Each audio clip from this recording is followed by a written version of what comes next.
Who would dare to invade the SHIELD base late at night and knock Miles unconscious? The doctor examining him was completely puzzled, because while everyone else was simply unconscious, Miles seemed to have been completely drained. At this moment, Flash began his deduction. He immediately concluded that Scarlet was actually a psycho. Spider-Man was totally speechless about this, because Scarlet had voluntarily entered the sleep chamber and had no time to commit the crime. To completely clear Scarlet's name, they immediately rushed to the lab. Sure enough, Scarlet had disappeared from the chamber. The pot can only be opened from the outside, which means someone else free. Just then, Spider-Man noticed a trail of synthetic liquid on the floor, stretching all the way to another room. When they arrived, they heard a familiar voice coming from the room.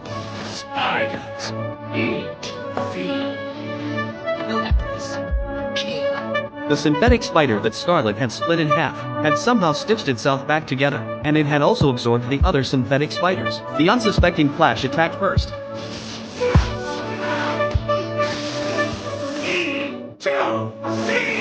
Although Spider-Man rescued him just in time, Flash also felt his body being completely drained. Squirrel Girl tried to use squirrels to distract the synthetic spider, but this only caused her to fall into its grasp. However, the synthetic spider's true love was spider energy, so it just tossed Squirrel Girl aside. Mary Jane tried to save Squirrel Girl, but this resulted in her energy being drained as well. Now both people besides Spider-Man were extremely weak. Just then, Scarlet arrived in the nick of time. He said the synthetic spider was now extremely difficult to deal with. Then he pulled out the doctor's energy detector. Spider-Man asked in confusion if he was going to measure his energy output. Scarlet didn't explain much, just asked Spider-Man to trust him. Then the energy from within Scarlet's body began transferring, and the synthetic spider rapidly grew larger. Seeing this situation, Flash directly smashed the device in Scarlet's hand. Seeing the synthetic spider become so powerful, Flash was even more convinced that Scarlet was the culprit. But Scarlet explained that the synthetic spider wanted to absorb him, which was why it released him. Fortunately, he was fast enough to escape.